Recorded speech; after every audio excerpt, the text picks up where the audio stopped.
First, I'd just like to thank Lawyers Committee for Better Housing for this work. We now have a new Chicago-specific tool and policy recommendations to combat eviction, which, as we heard earlier, not only deprives people of a basic human right, but also perpetuates poverty, racial inequity, and loss. Job loss, learning loss for children, possessions loss, and the loss of the sense of security that a home provides. I'm pleased to moderate this panel of stakeholders this morning with different perspectives on the issue of eviction. On my immediate left is Taft West, Vice President, Technical Assistance and Sustainability of Chicago Community Loan Fund. Taft began his real estate career in the 1970s as an assistant manager trainee at a high-rise market rate development with over 2,000 apartments and 30 commercial units near Lake Michigan. During his 30-year career, Taft has worked in various management assignments, including condominiums, affordable housing, and public housing. Frank Avellone is the senior attorney and policy coordinator with Lawyers Committee for Better Housing. Frank has over 30 years of legal and housing experience. He primarily focuses on renters living in foreclosed properties, working to enforce their rights under the Keep Chicago Renting Ordinance. In addition, Frank helped form the Chicago Housing Justice League, a network of community organizations that seeks to inform and improve Chicago's 5-year housing plan. Peter Rosenblatt is the Associate Professor of Sociology at Loyola University. Dr. Rosenblatt conducts policy-relevant research that attempts to further our understanding of how low-income and minority families respond to housing policies. He studies the Housing Choice Voucher, formerly Section 8 program, Hope 6, and assisted mobility programs. Dr. Rosenblatt's research also includes examining the effects of evictions on communities. Diane Limas is the Communities United Board President. Diane has volunteered with Communities United for almost 20 years. She works on housing issues, engaging elected officials to pass fair and just housing policies.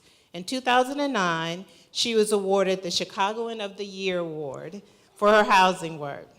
Diane also serves on the Cook County Land Bank Board of Directors. Anthony Simpkins is the Managing Deputy Director, Housing Bureau of the Chicago Department of Planning and Development.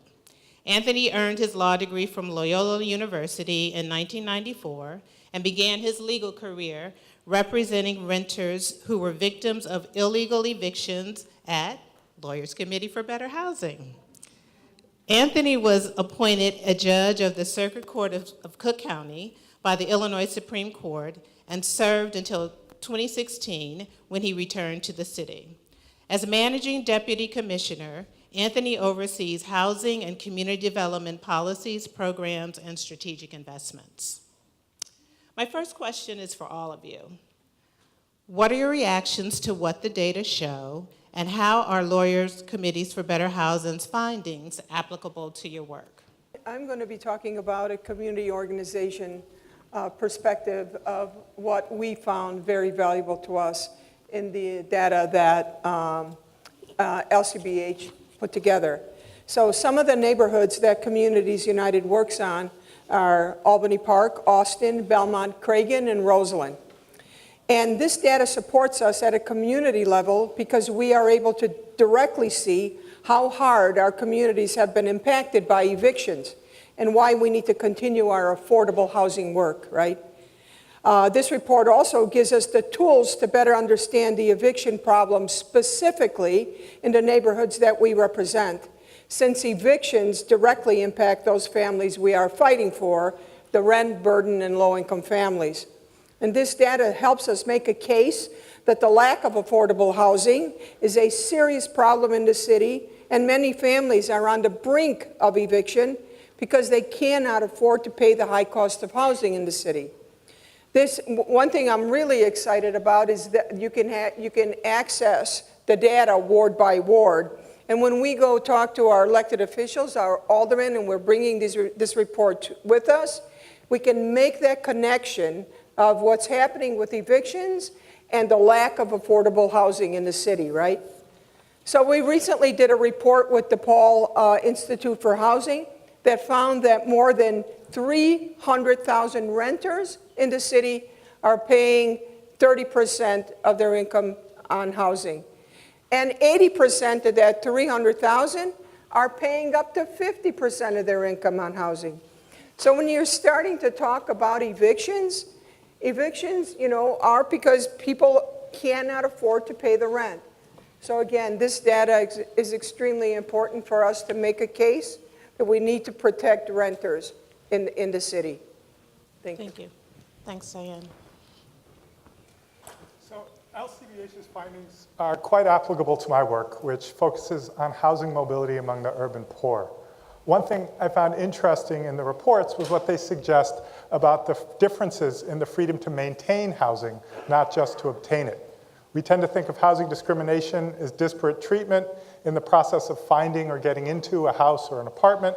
And while this certainly is an issue and something that continues to happen in Chicago as well as elsewhere, the report draws attention to the back end, as it were, of this process of being housed, suggesting differences in the ability to remain in a home. An issue that's worth thinking about here is the way racial segregation contorts our understanding of what housing discrimination entails. It's not that discrimination in access to housing doesn't happen. A recent study showed racial disparities in access to housing in a handful of white neighborhoods across the city. But if your intention was to evict a black tenant in a majority black neighborhood in order to replace her with a white tenant, such as say in Chatham or Austin, you wouldn't be likely to have many white tenants in your applicant pool. As Matthew Desmond has put it, neighborhood segregation produces housing market segmentation. Property ownership in many neighborhoods in our city likely means that you're dealing with a fairly racially homogeneous tenant pool, and so direct racial bias and interpersonal discrimination might not be enough to explain these disparate outcomes. Of course, this doesn't mean that race isn't part of the story. Rather, we have to acknowledge the broader ways urban inequalities are shaped by racism, as well as think about how housing discrimination can mean something more than who gets access to a particular unit, but also disparities in who gets to stay. As a manager for many years, the goal of the company was to maximize income, right? So how do you do that? You keep people housed. And I can tell you, there are times I got written up because I would work out a payment plan. And I say, if I can get you current within this lease year, I would do it. Sometimes I'd even run over. And so I get written up saying, this manager's down there making deals. And they say, well, the operating manual says that we don't make deals. I say, well, isn't that like a guide, right? So it's like if there's a big pool or a lake and people are drowning, you hire 50 more lifeguards. Why don't you teach people how to swim? Get out in front of it. So I sat on the Rents Right Committee for a number of years here for the city. And I got several thousand calls a year from landlords all over the city. And the areas where these numbers are from, that's true up. I can understand that. But the reasons for eviction are not only just financial. Sometimes there's people just don't get along or whatever. So anyway, my goal with the landlords is certainly you want to make some money. And you do that by keeping people housed. So we talk about how do you do that? How do you work with people to try to keep them housed? That's the goal. And eviction ought to be the very, very, very, very last resort. From a government perspective, Department of Housing, which focuses specifically on housing issues in Chicago and more specifically issues of affordable housing. So one of the things that the report points out is that there's about 23,000 evictions every year. That's an incredible number. That's within the context of the studies that we've done with CMAP and DePaul suggest that there's somewhere around 120,000 unit gap in the need for affordable housing and the current supply of affordable housing. And so this 23,000 evictions a year is reflective of part of the results of that gap in affordable housing. There's something like 250,000 people in Chicago who have household incomes at 30% of area median income or below, which means those are households that realistically can't really afford to maintain housing stability if they're paying rents over $600 a month, which is almost non-existent in Chicago anymore. So it really highlights the fact that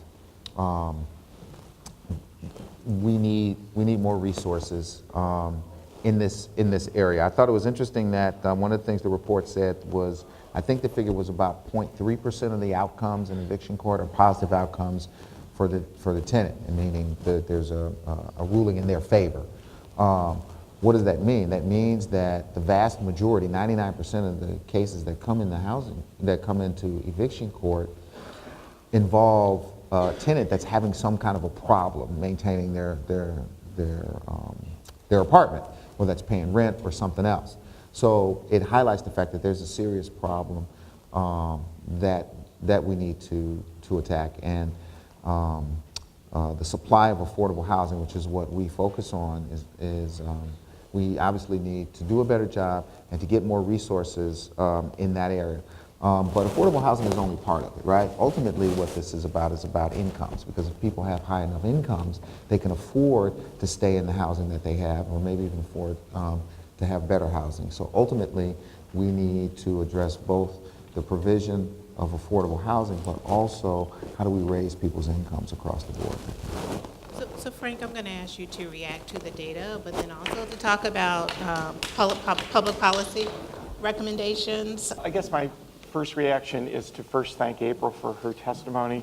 In 40 years of doing anti-poverty work in 2 different states and in rural America and here in Chicago, I've never ceased to be humbled by the courage that it takes just to take care of the ordinary business of living. So thanks again. But I guess my immediate reaction to the data is to say that what's the new adage that we like to talk about these days?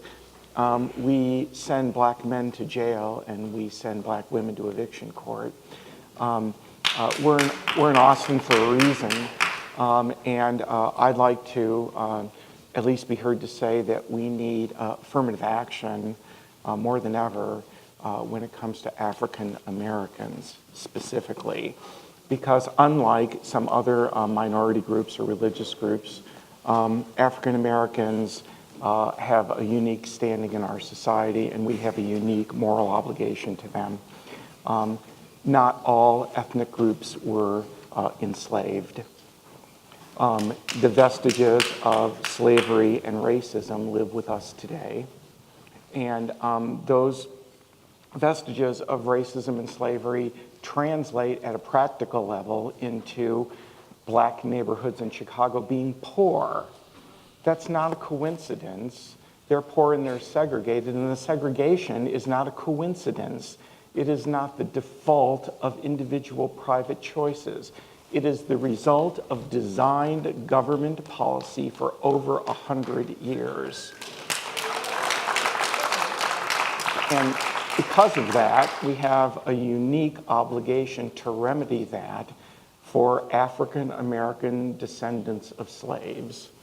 So I want to first be heard to say that. My other general reaction is to say the eviction data is, of course, quite valuable. And when Mark made comments that reflect the report, that actually eviction is a manifestation of a larger phenomenon of displacement, displacement being simply defined as any time people are forced to move when otherwise they've done nothing to prompt their moving.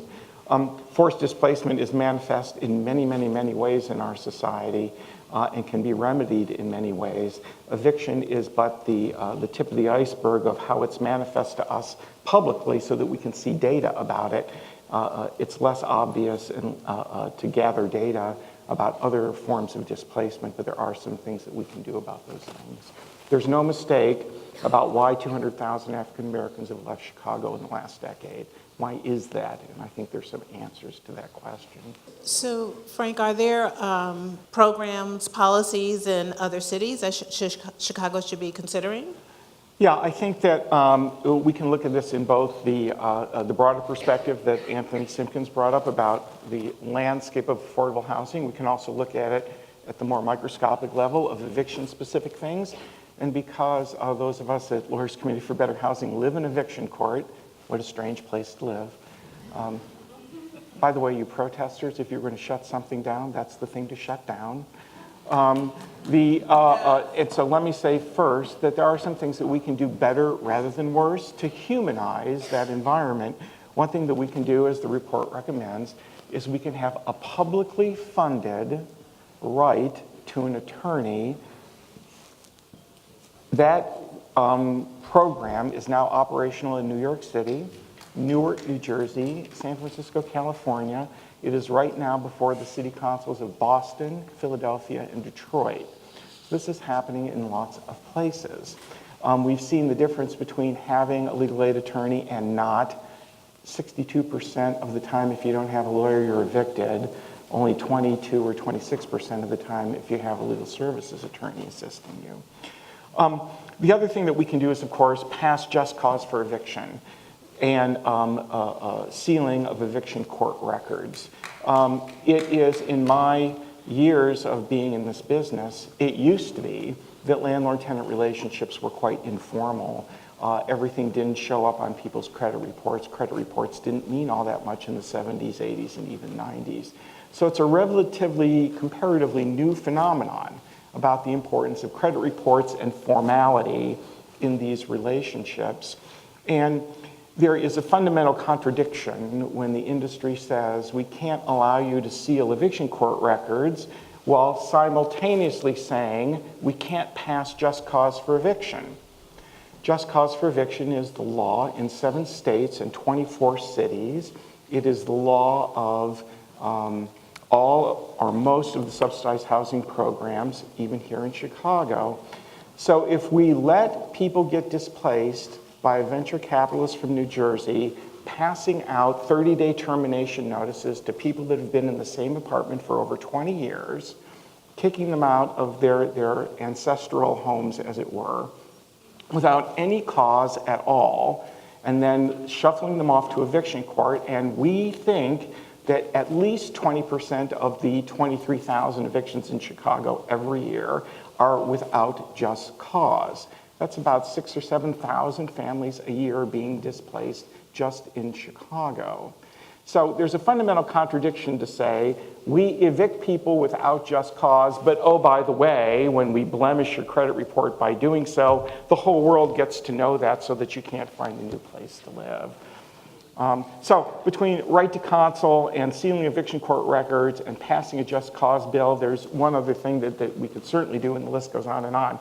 We could have court reporters in the eviction courtrooms.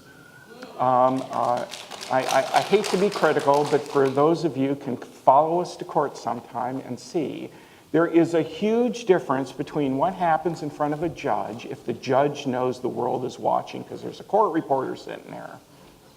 That shouldn't be, but it is. And so we used to have, when I came to Chicago in December of 2003, there were court reporters in all the courtrooms. Then the county didn't want to pay for that. So it turned into tape recording machines. And then the county didn't want to pay for that. So 5 or 6 years ago, there isn't anything. So there's no check on what the judicial branch of government does because there's no way to review what it does because there's nobody watching. We need to reinstitute court reporters in the courtrooms. Thank you. Thank you for the very specific recommendations. Peter, like LCBH, you are also conducting your own research on eviction filings in Chicago. What are some of the other discoveries you've made? So the LCBH findings were similar to what we saw when we looked at census tract level disparities, right? Smaller geographic areas, there are about 800 census tracts in Chicago. And the way we broke it down, you're looking at 5 years of the data, is that the eviction rate in majority black census tracts was roughly 5 times as high as that in majority white census tracts and roughly twice as high in majority Latinx census tracts than in majority white ones. So this story about race and affordable housing is central here, right? And how do we understand these patterns? There's some other data to bring in to try to bridge these, that I think can help us bridge these conversations between affordable housing and between race, right? There was a report from the UIC's Institute for Research on Race and Public Policy looking at the city, showing that there's a gap in home ownership that remains while a majority of white Chicagoans own their homes. Only about 4 in 10 Latinx households and just over a third of African Americans in Chicago are homeowners. And second, there are racial differences in the proportion of renters who are cost burdened. And that is, as we've heard, the proportion who pay more than 30% of their income on housing. So while about 40% of white renters in Chicago are cost burdened, more than half of Latinx renters are, and about 2/3 of black renters are. So this means that these households are closer to missing a rent payment due to other life expenses like healthcare, childcare, and unforeseen reduction in a paycheck, as we heard Ms. Ikinga talk about, and thus disproportionately more vulnerable to eviction, right? And as Frank mentioned, it's important to see how these things reflect interlocking structures of racism. In these numbers on home ownership, we can see the reflection of historic processes like redlining, but also contemporary ones like racial targeting and subprime lending, and the relationship between racial segregation and the foreclosure crisis. These things have fed the systematic dispossession of resources from communities of color, which makes these neighborhoods on the whole more vulnerable to housing precarity and eviction. In our work, we use the LCBH data to sample landlords for interviews about neighborhoods and evictions. And so we're still in the process of doing this work. But some of the things we're seeing that might contribute, there are a couple things to point out that maybe can contribute to our conversation today.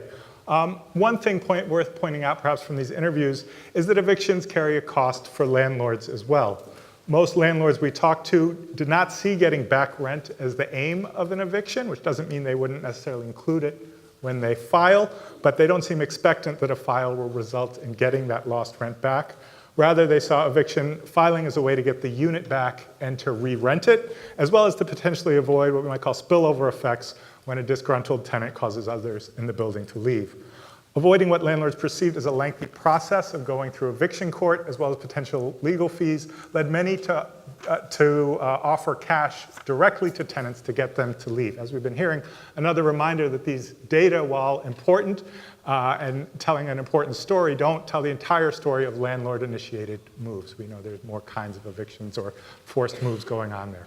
Another theme that's emerging from our research is the different perceptions of the north and south side of the city as places to own property. While the generally lower property values on the south side hold a potential for greater profits from rents, a number of landlords we talked to shared their perception that tenant relations there are more difficult, with one using the term combat landlord to explain how one would need to act and why he personally doesn't invest in the south side, and another discussing his reluctance to be seen as, quote, the man when it came to rent collection in neighborhoods of color. While these things don't directly explain the disparities in eviction by neighborhood racial composition, they hint at different orientations towards, or perhaps different experiences of tenant management in different parts of the city, which is something I think we'd like to explore further. What he said is spot on. You know, many years I sat in the manager's chair. In the last 15, 17 or whatever, I've tried to teach landlords sort of maybe my style of managing, and he's exactly right. And I taught all over the city. Matter of fact, I've done classes right here in this very building. And when landlords say the horror stories about these people, I can't this and I can't that. Well, I've managed in some of the same areas. Matter of fact, in the 80s, I took on 1,000 units from the Chicago Housing Authority, told me a bunch of bums, let us manage this particular portfolio. It was very challenging, but we went in doing good service, shoveling the snow. In one area I can recall, we were shoveling the snow on Jan 1, and a bunch of people came running out and said, don't shovel that, I don't have any money. So I'm like, these guys are a union. They get a lot of money just to shovel the snow. They said, you don't understand, I don't have any money. So a light bulb finally went off. But start with service, So when I train landlords, I say, what does a tenant want? Number one, people want to be recognized. I see you, I hear you, and you're valuable to me. Of course, it starts with price. First, let me get back up a little bit. Price is the number one thing, but number two is respect. And after that, people want the place to be well maintained. I was part of the team that helped develop Dearborn Park in the South Loop, the firm I work with, and we really rolled out the red carpet. So when I got into affordable and low-income housing, I had the same mindset, maybe people without a lot of money would really like a nice place to live. And I'm beyond anal about maintenance and upkeep. People that are in maintenance can tell you how I am about that. The place is just squeaky spotless. When I inspect an apartment, it's a thing to see. Run my fingers over the faucets, and if it don't go screech, screech, it's not clean. The windows should look as if they're not there. It should smell clean, look clean. So when you rent to someone who is not used to being treated that way, they're looking around like maybe I'm in the wrong place, and so I go through that process, and when I train landlords, I sort of share with them the process that I use, not that I was some kind of guru, but I had high level of success working with people. You get to pick the person. One of my processes was I want to kind of come see where you're living now, because where you're living now is going to be how you live in our place. But if you give people a good place to live and you pick partners, consider that person a partner, generally your success rate is going to be high. First of all, you want to think about, this is a person I'm folding into my business, hopefully for a long term, and we're going to be partners. So that was sort of my way of doing it. Develop a good relationship up front.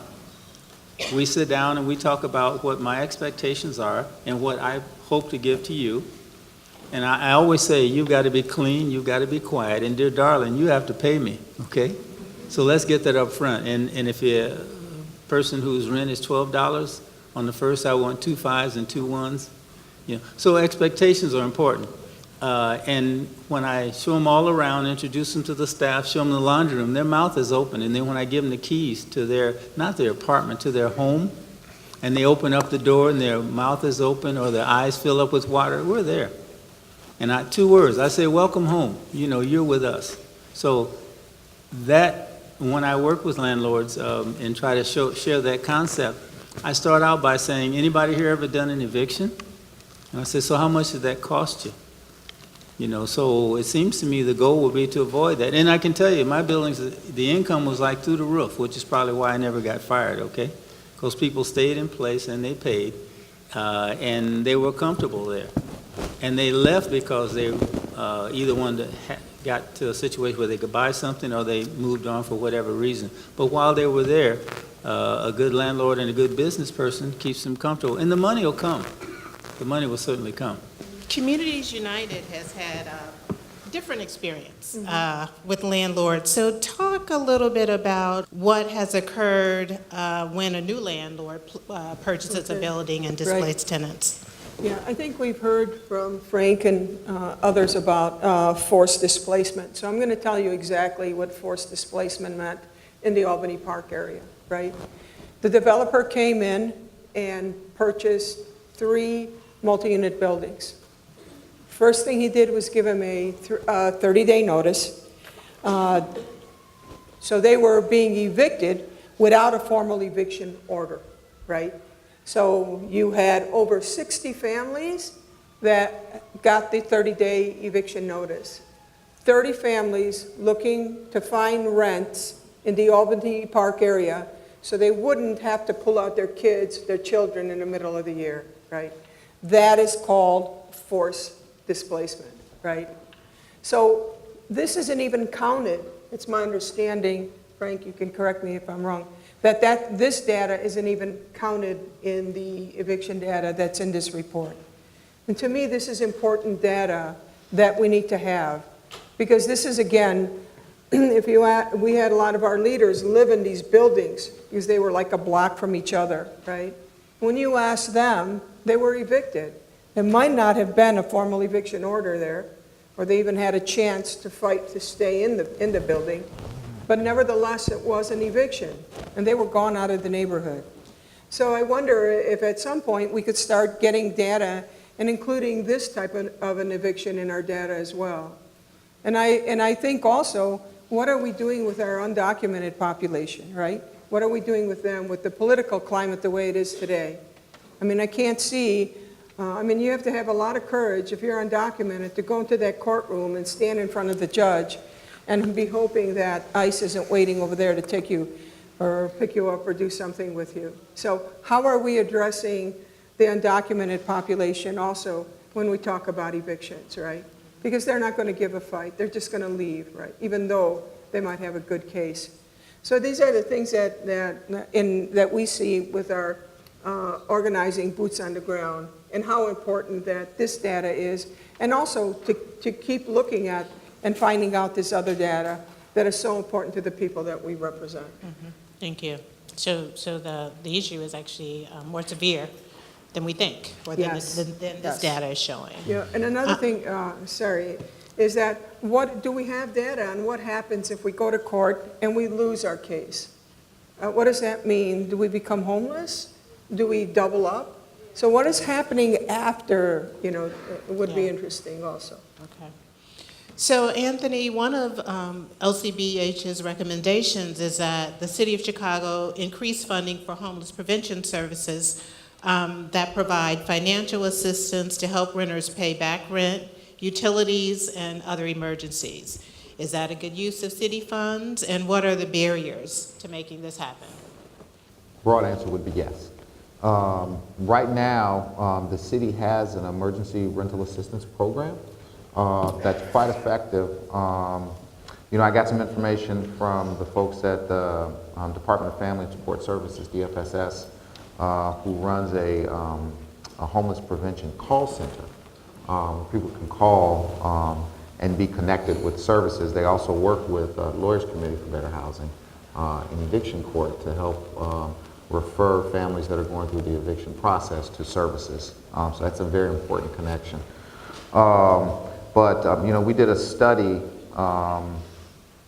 or I should say the Homeless Prevention Call Center was part of a study that Notre Dame did, and it found that families that were connected to preventative services had a 76% non-homelessness outcome rate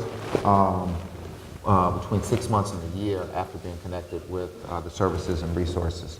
So in 2018, we spent about $476,000 between some state and some federal funds that were made available to the city on emergency rental assistance program, which included short-term financial assistance to pay rent, utilities, and arrears, and costs related to housing stability, and also to connect people, families, and households with case management and services. We were able to help about 253 households, average cost of about $1,800 a household. So it is a critically important resource, and it's a resource that we need to grow. We got about $1.5 million from the state for all such kinds of services, which is actually a dramatic reduction from a height of about $11 million that the state was spending on such services statewide. So again, we definitely need to funnel some more resources in that direction. Okay. So I have one final question, and it's for everybody, and I'm going to ask you to limit your response to 1 minute. So Matthew Desmond's book, Evicted, helped raise awareness about evictions nationwide. How can everyone in this room, funders, elected officials, tenants, community groups, and landlords, take action to make eviction a City of Chicago issue? In other words, what needs to happen next? 1 minute. In 20 years, I taught landlords a basic introduction to the various rudiments of managing their property, and a lot of them don't know. How do you manage it, and how do you keep people housed? The first knee-jerk reaction is, I got to get rid of them. So I think training up front. I've even asked when someone closes on anything larger than a single family that they get some training. And they say, well, I'm going to rent the family. Well, you're still need to understand how you do that. And the goal, first of all, is to keep people housed, to keep them housed. And those folks that are all about money, well, if you keep them there paying rent, that's income. So for me, training is where we ought to start. Yes, I'm next. The list of specific programs and policy proposals is endless, as certainly Anthony Simpkins knows. He's the person that has to receive and read all that stuff. Goodness gracious. So I'm going to speak at a more broader level. I think that we need to have a clear recognition that there's no such thing as housing. That rather we need to be about the business of constructing livable, resilient, sustainable neighborhoods and communities where people can have a sense of place and lay down roots and thrive as human beings and as families. Housing is one critical component of a neighborhood that has good public transportation, good public schools. I don't include charter in that. That has meaningful paying wages, so that people really belong to a connected community. In an era of climate change, this is going to become critical that we engage each other democratically. Who has the right to the city? Who gets to decide? There's no apologies for being working class. There's no apologies for being poor. We need to stop designing our landscape that kick them out and tell them that they're unwanted, because they are us. It's over 1.5 million people in the Chicago area. So building resilient communities is where it's at and where we need to be putting our effort. If we have things that stabilize neighborhoods and put people first, like just cause for eviction, like rent control, like proactive rental inspection, then over a gradual period of a decade or so, we'll see a different Chicago.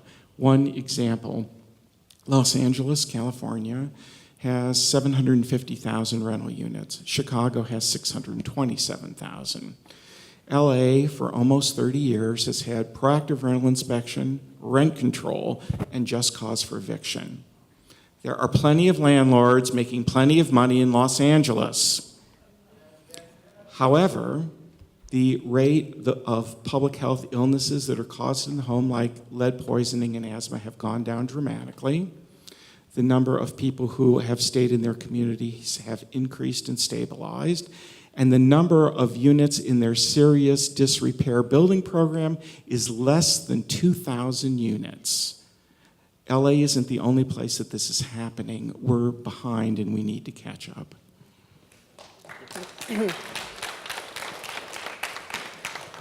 So I come back to affordable housing and talk specifically about the housing voucher. Right now, the voucher serves about a quarter of the need that's out there, and this is a way to help close this housing affordability gap by subsidizing rents, which can also be beneficial potentially to landlords as well by providing a steady source of income for tenants. And there's a lot more to be worked out there, but this might be a place to start the conversation. There's also, when we talk about housing subsidies, right, the largest housing subsidy in the country is the homeowner mortgage tax deduction, right? And for a long time, there was no upward cap on that deduction, which meant we were federally subsidizing the homes of millionaires and the 1%. Now that changed with the Trump-Ryan tax bill.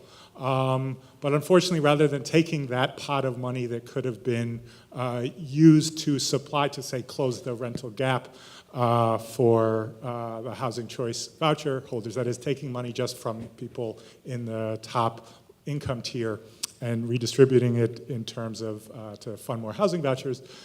Instead, we gave that away as tax cuts to wealthy and corporations. However, there was a moment of political will and agreeing to change that. Maybe that's something we can, maybe a silver lining, right? There's some way to, the money is out there and some way to find it and take it. So Communities United is currently looking to start a campaign on legalizing basement units and accessory dwelling units, ADUs or coach houses, and this will significantly increase the amount of affordable housing in the city.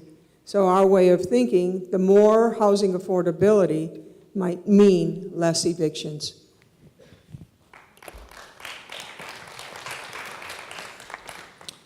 So I think that there are a number of really important points. Diane is correct. We have been looking at what we call accessory dwelling units, sort of units that are out there, many of which are naturally affordable housing, and how can we legalize those and make sure that those are in safe and in code compliant condition.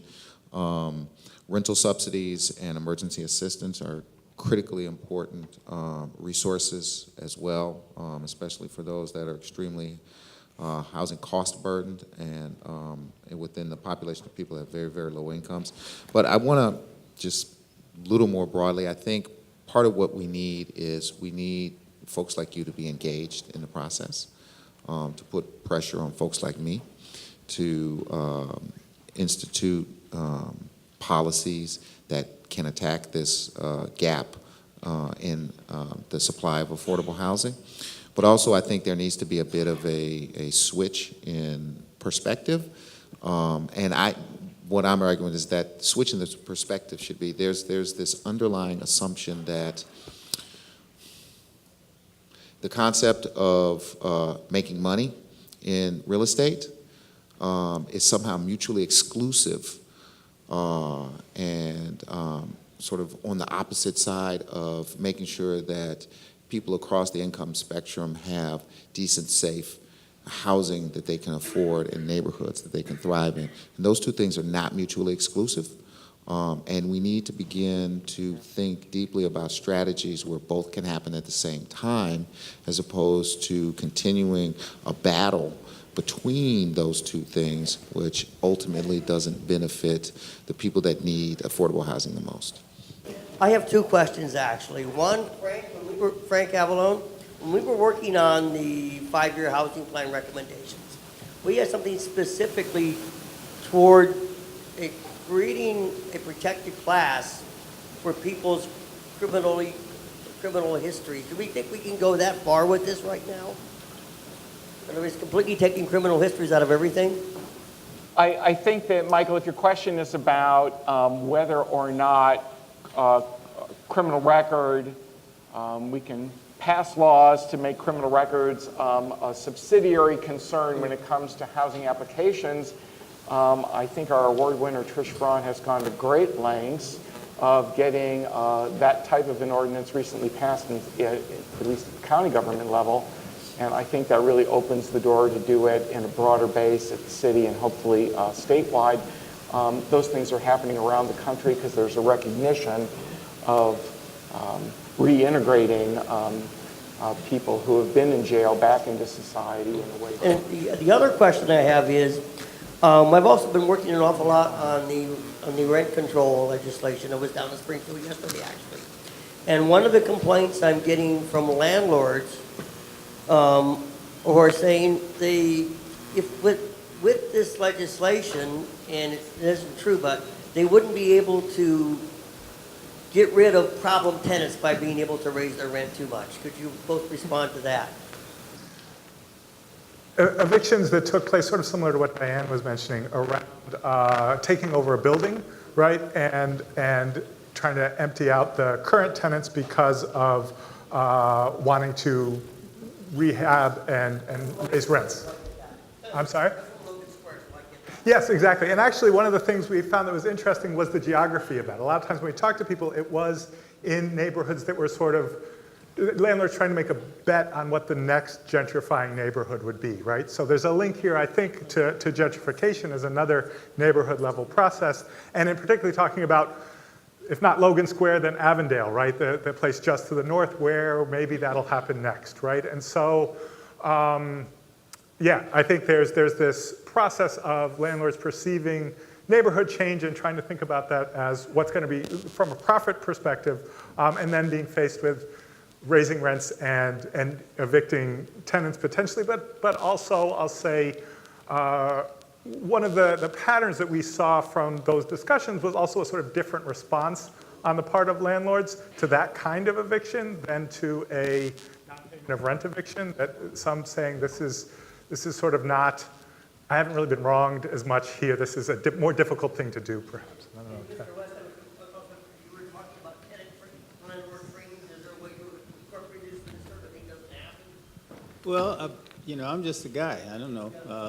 But I can tell you, the training needs to be on both sides. You know, tenants go to meetings, they learn about tenants' rights. Landlords go to meetings, they learn about landlords' rights. And I've had a few opportunities to put both groups together, and let's talk about a partnership, how we do that. You know, I've also been asked to talk to tenants, and once I was asked, and 300 of them showed up. And we talked about what they should do to be a good neighbor, a good partner, and all that. And I did ask them, out of this 300 folks, how many would you say you had an incredibly great landlord? And a small group of people raised their hand, which is disparaging. And when I said, how many of you have a decent landlord, still not enough hands went up. And again, I don't know the background of it, but one of the things I ask landlords, when I say the word tenant, what comes to mind? And I don't hear any positives. Slacker, sketchy. And so when I talk to tenants and ask them what word comes to mind when I say landlord, they say boss, you know. Oh, sociopath? I haven't heard that one. Those kinds of things. So there needs to be a connection on training on both sides, you know, so my process was, you know, we start off by being a partnership. First, give a person a really, really good place to live that is really nice and well-maintained and be welcoming, that part of it. And, you know, in the tenant's part is paying the rent. You know, one of the things, there are times when people do have to leave, and so how we do that, and the Department of Human Services, I used to copy those forms so that if somebody got behind, and I share them with managers and others that I know. But there are times that I say, well, you know, we're getting to like 3 months, you know, and I have a responsibility of the property. We need to make a change somehow. And say, well, is there some place you can store your stuff? Maybe if we work something out, maybe I'll pay for that rather than to sit here and, you know, 6, 7, 8 months, or even get an eviction on your record. Let's avoid that. As a manager, that's what I would try to do. So she told me thank you, so shut up. Okay. We could talk all day. Oh. Good morning, everyone. My name Good is morning. Pam Moore. I'm Chief of Staff for Alderman Taliaferro. Oh, okay, thank you. Okay, my question is, actually, I just had a conversation with a senior, 79 years old, yesterday, as a matter of fact, whose landlord has asked her after 8 years of living in an apartment that she pays $700 a month to move for no apparent reason, other than maybe the landlord took over for her dad and maybe is trying to get the old tenants out and raise the rent. Would she be someone that I can refer to your office, to the Lawyers Committee for Better Housing? Because she has to be out by June 30th, and she has nowhere to go, and she can't afford, she can't afford much more than the $700 that she pays now. 2 quick answers. Yes. You can refer her, and there's some things that we can try to do that might help with the transition. But ultimately, because we don't have just cause for eviction law in Chicago, ultimately, if the landlord wants to push the issue after the 30 days is up and file an eviction case, short of it being retaliatory, there isn't much the tenant can do about that. But there might be some things that we can do to work with the landlord and work with the tenant and at least make the transition a little bit more humane.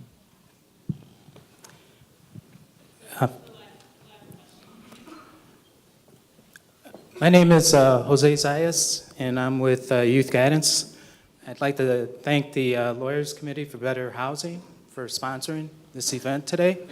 I wanted to piggyback on some information that Diane Limas reported today in terms of forced families out of their places. I was wondering, with the data portal, if you can include the numbers of those families that are in transitional shelters that were forced out of their homes. And also, Of those families that were placed in transitional shelters, how many have been moved into affordable housing? And I have a colleague that would like to make a comment.